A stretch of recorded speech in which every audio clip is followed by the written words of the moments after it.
And good afternoon. My name's Dave Glover, and I'm a cloud developer advocate at Microsoft.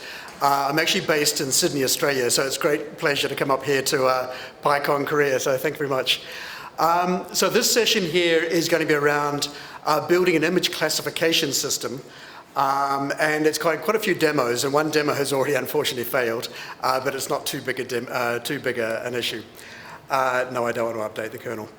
And so what I've got here is a session which is going to cover off a number of aspects of what it took to build this solution. So the idea behind the solution was to build an image classification system for vision impaired people, so blind people who are shopping. So the idea being that you could come along and you could scan an item under a camera, and the camera would then pass that image through to a machine learning model. And that machine learning model would then call a text-to-speech model, and it would come back and say, you've scanned a particular item. So that's kind of what the scenario is. So it's the scenario was for vision-impaired shopping. So there are a number of elements that make up this overall solution, and I'm going to talk through all this that I've kind of put together. So we've got something called Iot Edge. And Iot Edge is about bringing intelligence from the cloud to local devices where you can run some processing. And a good example of that, where you might want to do that, is where you want to be able to respond to something really quickly. So maybe you're sensing some information from a manufacturing system, like a lathe or something like that, and it's starting to vibrate. So you need to be able to stop. Or maybe you're dealing with a lot of information, like visual information, camera information, where it's not feasible to send all that information up into the cloud. So with edge computing, the idea is that you bring intelligence down to where the activity is happening. So that's kind of what we're trying to do. To build this system, I use something called custom vision, which I'm going to show you. And the beauty of custom vision is you don't need to be a data scientist to go and build out this solution. The other thing that I'm going to talk through is this thing called speech services. So we have a speech service there which does text-to-speech, speech-to-text, and text translation. So I'm going to talk through that as well. I'm going to do something around what's called serverless computing, which is really about event-driven computing and just using the computing resources that you need to do the job. So you'll hear it talked about as being serverless. From Microsoft, it's something called Azure Functions. From the likes of Amazon, you would hear it as Lambdas. So those are the kinds of things. But basically, you'd normally put these up on the cloud, and you'd normally respond to something like an event has happened. And finally, what I'm going to do is show you how I can get at this information from a Jupyter notebook. How many people here are using Jupyter? Can I show your hands? Okay, great. That's what I thought. So one of the things I'm going to show is how to debug a Jupyter notebook. And we've just released something with Python for Visual Studio Code where you can actually start having a proper debugging experience. So the first thing I'm going to do is just start off with a quick demo. And what I've got down here is I've got a camera, a USB camera hooked up to my computer. And I've got 3 bits of fruit here. And what I'm going to do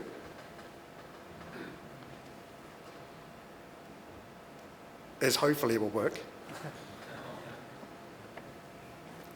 She worked before.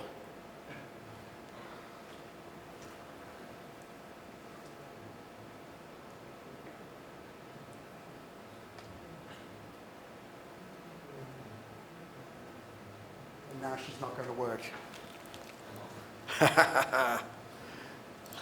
I'll just check that I've got an internet connection. And let me just check one thing. I heard a chirp up before, so I know she's working.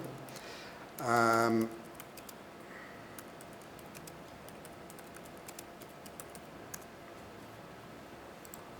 definitely talking. We'll try.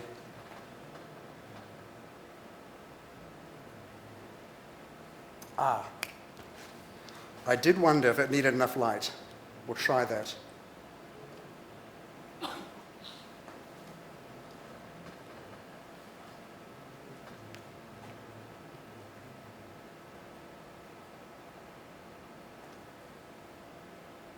She's not going to behave for me.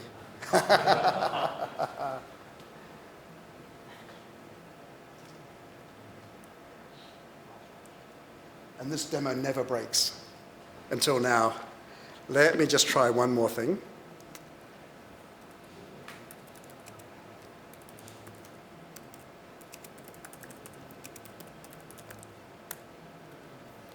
We'll give that a go, and if it doesn't work, then we'll move on.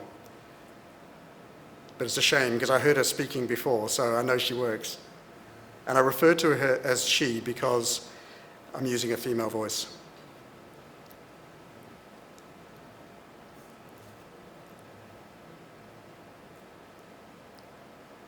I feel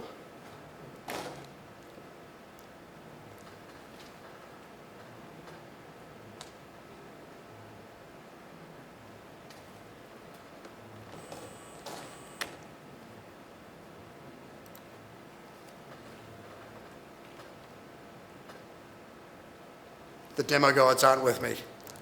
So I think we'll probably move on, which is a shame.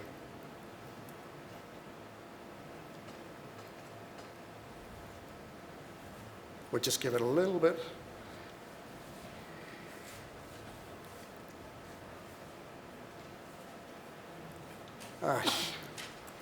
Sorry about this. I'm going to try a slightly different strategy.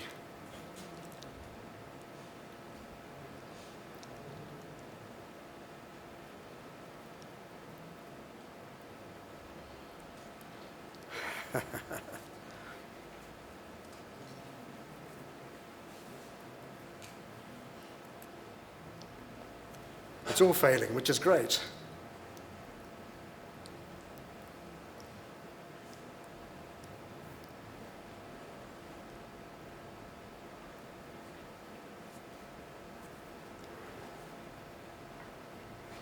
If she pops up,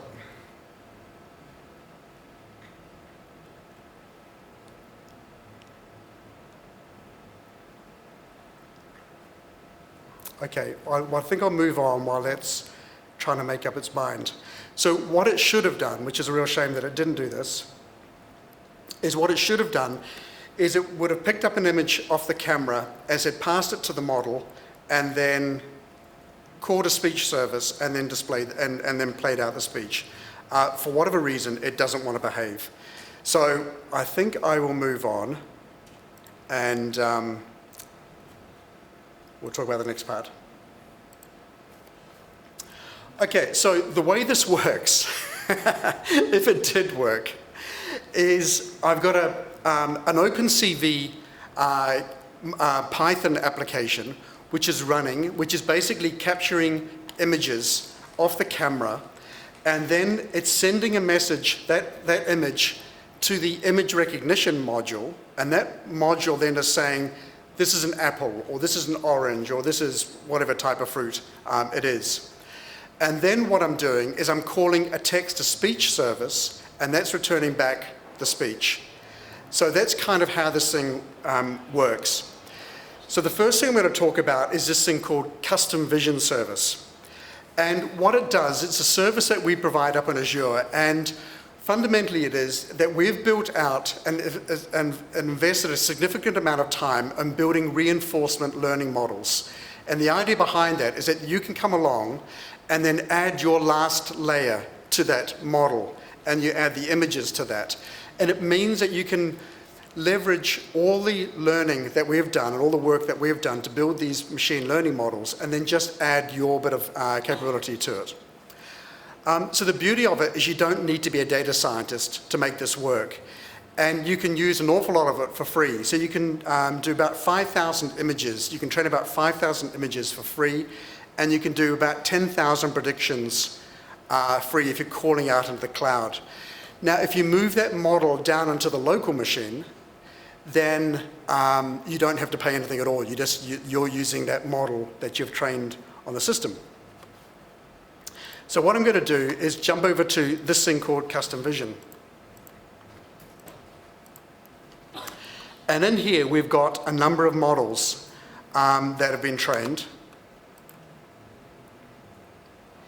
And you can see that it really is as simple as getting a collection of images and then uploading those. And you can see them here, for example, I've got some bananas. I've basically found, in this case, a whole collection of bananas, just different types of bananas and shapes and sizes. I've done the same thing with oranges. And the idea behind this is you need to basically collect about 50 images per label. So to get a model to start to train, you need to give it around about 50 images. So the biggest challenge with this, building this system, is actually to go and collect the images. And 50 is really a minimum. I know people who are building agricultural systems, so systems to detect different types of animals, and they are using around about 1,500 images per type of animal, so a sheep or a cow or something like that. So I've got the very barest minimum. I've also trained the model with pictures of my hand. And you might wonder why I've done this. And the reason being is that when I put my hand under the camera, I wanted it to know it was my hand, so to ignore that image, so to ignore the hand is basically why I did that. So that's kind of the idea behind custom vision. And then once you've trained your model, you can actually go and test it very easily. So for example, in here, I'm just going to go to my desktop. And in here, I've got some fruit. I'm going to upload that. And what you will see, the browser's gone well and truly. Hang on a sec, let me try and change the size of the browser. So what you'll see is a prediction back from that model. So you can see here that it's 100% sure that that image is an orange. And the idea behind this is you get predictions about, or probabilities back about what the system thinks the image is. So if I go and browse another fruit in here, let's say a banana. Whoops.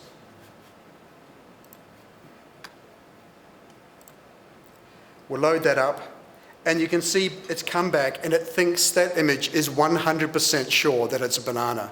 Now there are going to be some images, of course, where it's not so certain. The reality is I probably trained it with that image of a banana. So you'd normally make sure you trained it with things, or you go and test it with things that you haven't already trained.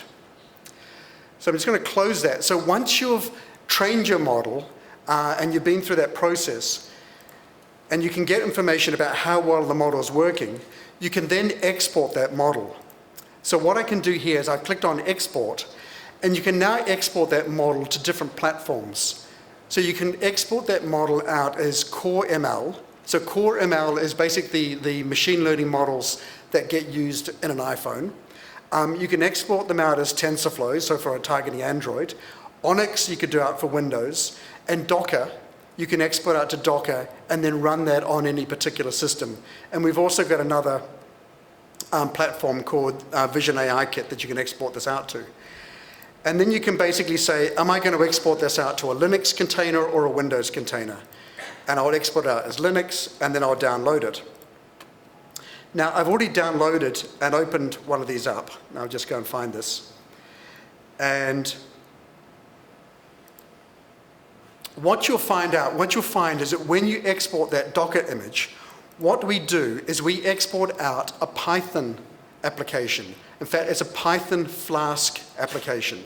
So you'll see in here that the main entry point to this application that's been exported out of Custom Vision is a Flask app, and it sets up an HTTP endpoint or a REST call.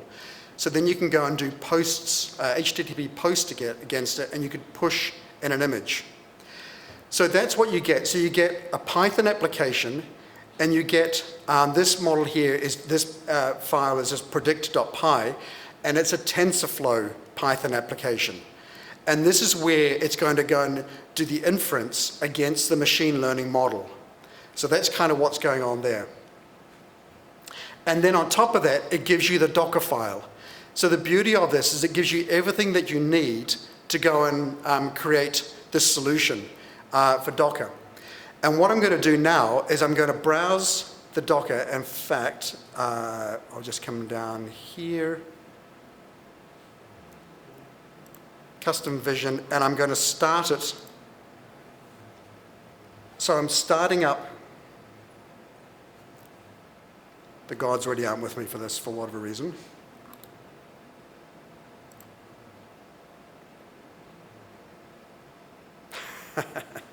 Yes, because I wasn't going to run this. Sorry, I'll just need to. Unfortunately, this has taken over port 80.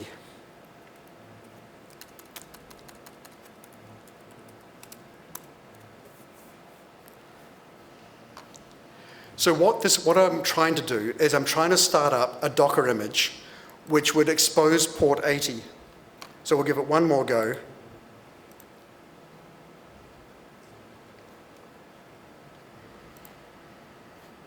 I'll just let it stop first.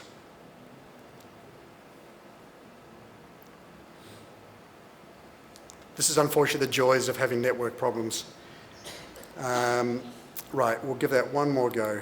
Please work. Nope, it's not going to work. Everything's going to break. So it doesn't matter too much. So what I was going to do is basically start up that Docker image, and then I was going to do some local requests to it. So we'll kind of move rapidly along. So anyway, the beauty of Custom Vision Service is that you get the ability to go and basically load up the images, build the model, and then export it down as a Docker image. And then you can access, then you can start running and sending images to it locally and have it work like that. Now I've got a funny feeling this demo is going to break as well because it's kind of a bit dependent on the network. So the next thing I'm going to talk about is this thing called Azure Speech Services. And again, you can get at all of this with Python. So what we've done is that we've built a whole system inside Azure which does high quality language translation and text to speech and speech to text. So it's quite a comprehensive. We've got about 75 languages, including Korean. Plus we have these new deep neural network modules, but they are more limited. So I think we've got Chinese, we've got German, English, and I think Spanish. But those will become more and more models and more languages as we develop these things. And now I'm not sure how this is going to work. We'll give this a go.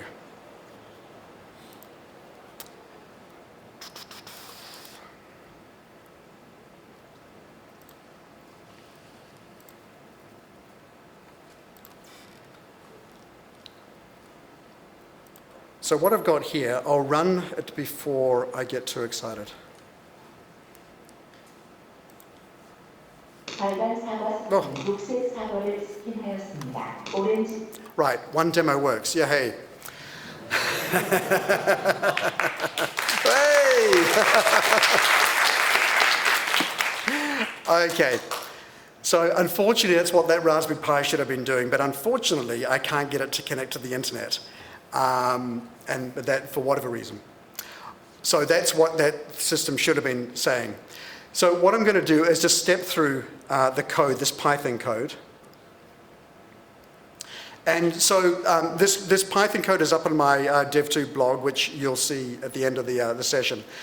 So I'm just going to step through this code here, this Python code, and I'm going to set up basically a Python class which is going to start doing the translation. And you'll see what I've done is I've got a voice in here which is Korean.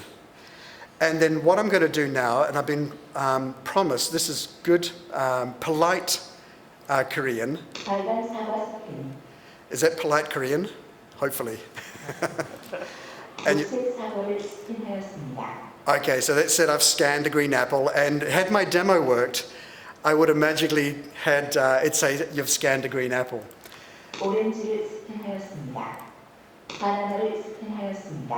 So you can kind of see how that works.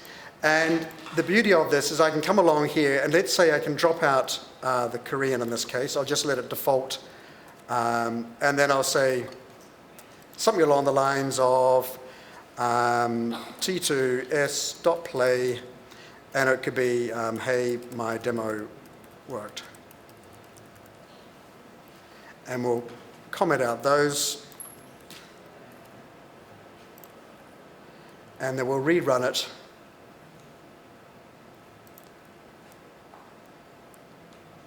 That's funny.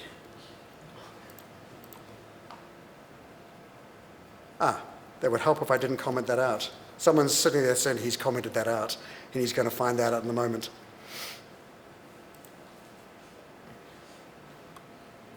Hey, my demo worked. Hey, my demo worked.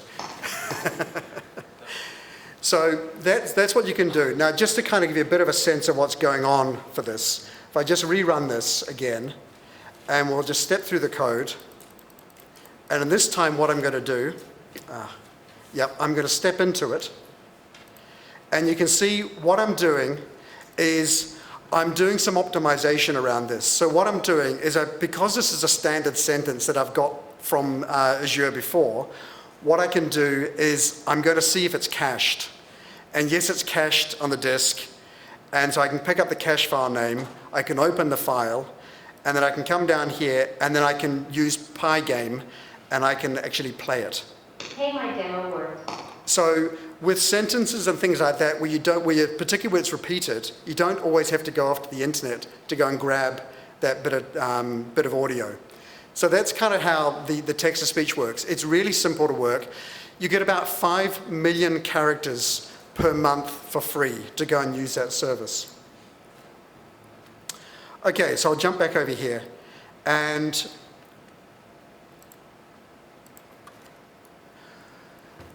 so the next thing we're going to talk about is this thing called Iot Edge. So what I'm running on both the Raspberry Pi and on my desktop machine is something called Iot Edge. And that's about bringing the solution down to the local desktop or down to a local device. So Iot Edge kind of manages the life cycle and the health of the application. It's all Docker-based, as you saw before when I downloaded that custom vision model. It's all Docker-based, and it would bring down, I could build that image and set it up inside Iot Edge, and then it would get automatically deployed to my Edge device. It's all open source, and you can use it for free. And there are becoming some interesting boards out in the marketplace where you can start running image models or machine learning models on the edge. So you can obviously do it on the Raspberry Pi, which is what I attempted here. But there's a new board by NVIDIA called the NVIDIA Jetson. And what they're doing is you can get a $100 US board called the Jetson Nano, and you can run machine learning models on that, and they can do multiple frames per second. So there's something called YOLO, you only look once, and you can do around about 10 frames per second of running an image against a machine learning model. So you can really do some really quite interesting things. And I've just kind of explained to you this before, that this solution is all built on Iot Edge, and it kind of manages the life cycle of this application. Okay, so the next thing I want to talk about is around building serverless apps with Python. So serverless is becoming a very interesting area because the idea behind it is that you only have to pay for what you use. So particularly if you're building something out on the cloud and you're worried about cost, then the advantage of serverless, you say, right, I'm just going to use this. It's a really simple function. I'm going to do some processing in the cloud, and I only pay for when that application is running. Unlike something like a virtual machine, which you might run in the cloud, which you'd have to pay for while it's running the whole time. So that's the whole idea behind it. So serverless is really interesting, and we're bringing Python to this whole world. So the beauty of serverless is you don't have to worry about infrastructure. So we kind of manage it for you. It scales on demand. So you might be starting off with an idea that doesn't take much compute power, but let's say you've got a really good idea and you've got lots of customers who might be using that idea, then the system will automatically scale and you only pay for what you use. So it's a really nice model, and it's pretty cheap to get up on board and running on it. So this whole serverless thing kind of comes under this banner of functions as a service. And Microsoft has implemented this thing called Azure Functions, which is an implementation of functions as a service. And it offers all the things like scale on demand. You're typically around short-lived processes. It's stateless. You've got different kind of hosting options, different ways in which you can pay for these things, etc. And the beauty of this, when you get on board with this, is that you get 1 million executions of a function sitting up in Azure for free per month. So you can do an awful lot of processing up in Azure for actually not an awful lot of money. And it's all open source. So you can go and build these functions. You can run them up in the cloud, up in Azure. You can run them on your desktop, or you can run them on the edge. So you've got lots of capabilities in terms of where you go and run these things. Now, I don't know how this is going to work, but we shall see.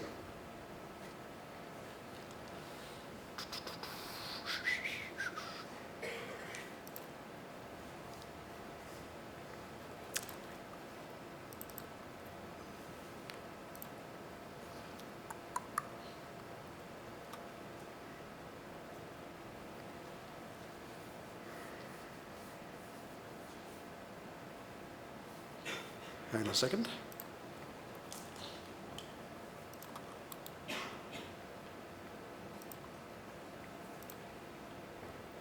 Okay, so this is my functions project.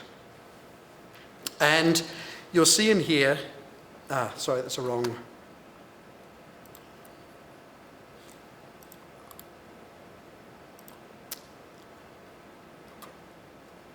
Really the,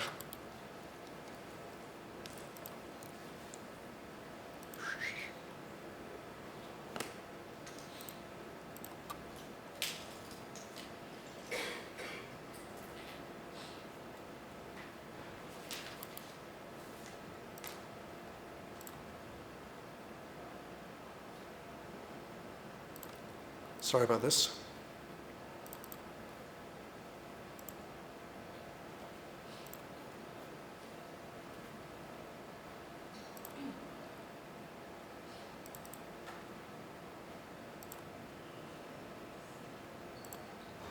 Okay.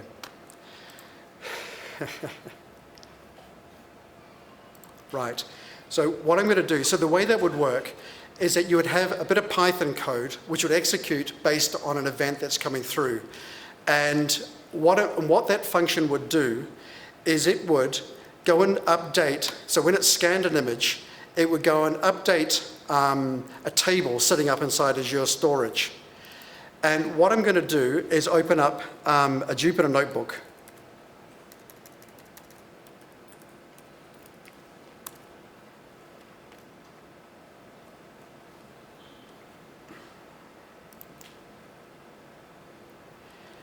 And I've got a demo up here. And what this Jupyter notebook is going to do, so I've gone to notebooks.azure.com. And up there we have this Jupyter notebook. And what I'm going to do is I'm going to basically query the data out of a table that is sitting up inside Azure.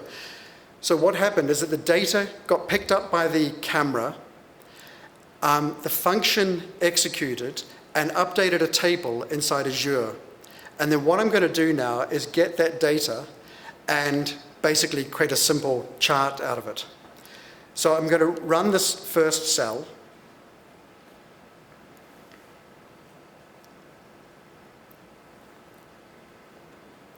And what I've done is basically done a pip install of the Azure storage. And then I'm going to do the next cell, which just basically does a few imports. And then the next cell, I'm going to go and get the data out of Azure. And then the final cell is going to grab that data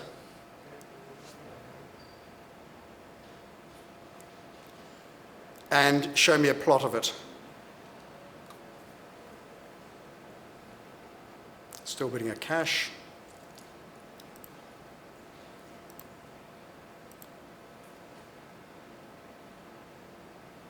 Oh, hey, okay. So what it's done there is it's grabbed the data directly out of Azure and brought it into this notebook. So what I'm going to do now is I'm going to download this notebook that's sitting up in notebooks.azure. And while that's happening, I'm going to start up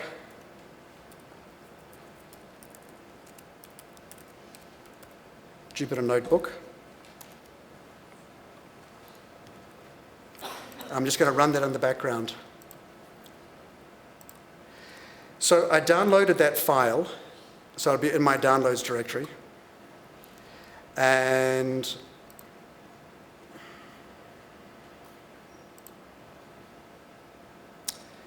it will be there somewhere, that one there.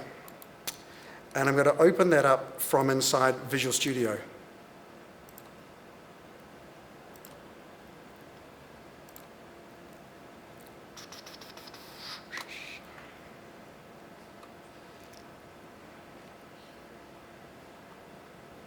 Can't see for looking. I'm in my downloads directory.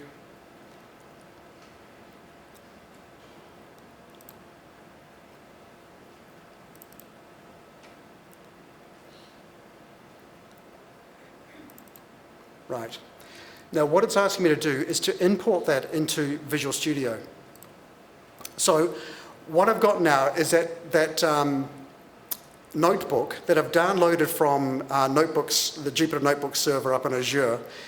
And you can see in here that I've got, I'll just save this.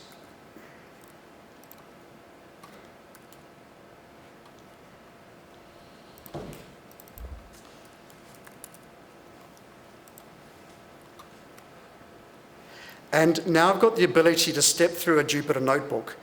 So this is what I can do locally. So first up, I'm just going to run the first cell. And you can see that it's executed and just made sure all the right requirements are there. And then the next thing I'm going to do is I'm going to run the next cell.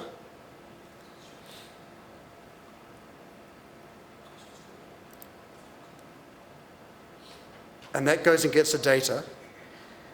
And then the next cell I'm going to run it with debugging. And what this will allow me to do is to step in to my Jupyter Notebook. And now that I can step into my Jupyter Notebook, I can start to understand what's going on. So if you think about what you're doing today in Jupyter Notebooks, you have to basically do print, and you do a print and the value of the object that you're trying to print, and then you try and figure out what is going on. But with this system, you can now start stepping through your code, your Jupyter Notebooks code, and we'll step through that.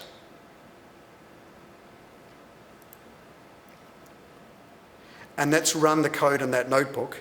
And then the next thing I'm going to do is I'm going to run this cell.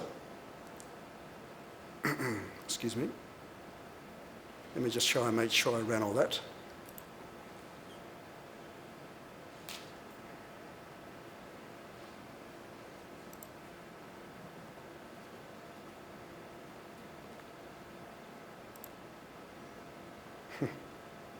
I'll tell you what, the demigods are definitely not with me today.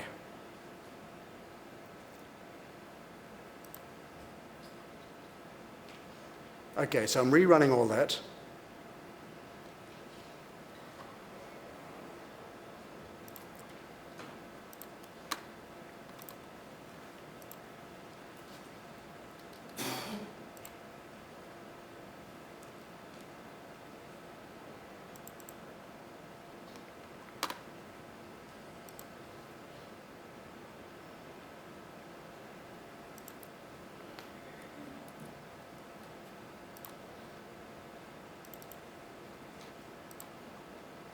Okay, we'll try that.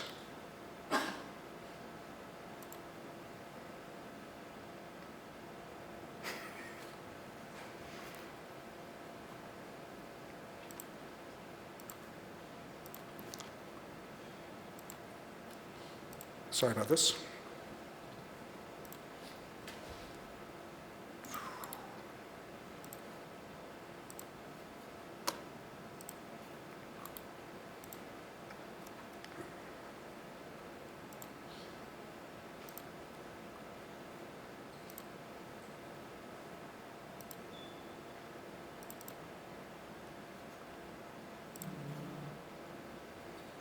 And we'll save that.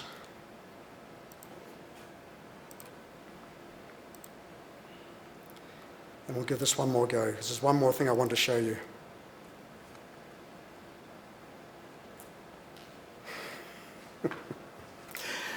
I have no idea why. And for whatever reason, all the stuff that worked before is not going to work. Okay, that's a shame, because what I was trying to do, and I'm not going to try and debug it now. What's it saying? It's not being able to find something.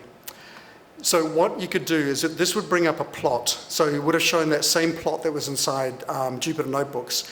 And I could have right-mouse clicked on that plot and then gone out and exported it as a PDF. So that's a kind of how this kind of hangs together. Right, so I think we're pretty much there of a session that kind of seemed to break fairly well substantially. So the Jupyter Notebook is a free add-in for Visual Studio Code. So you just go and add the Python extension. It gives you IntelliSense for Python, plus it gives you all that Jupyter Notebook debugging, plus it gives you the exporting of PDF files. And you can attach it to other cloud services as well if you want to go and run these things. So that's pretty much the session. So apologies for lots of breaks. I think everything was slightly hinged on a network which just didn't work, which is a real shame. So that QR code will give you a link off to all the source code to go off and build the solution for yourself. And you can watch it working on your own machines. And yeah, so that's pretty much the end of the session. So thank you very much for coming along, and hopefully you got something out of the session despite the glitches. Thank you very much.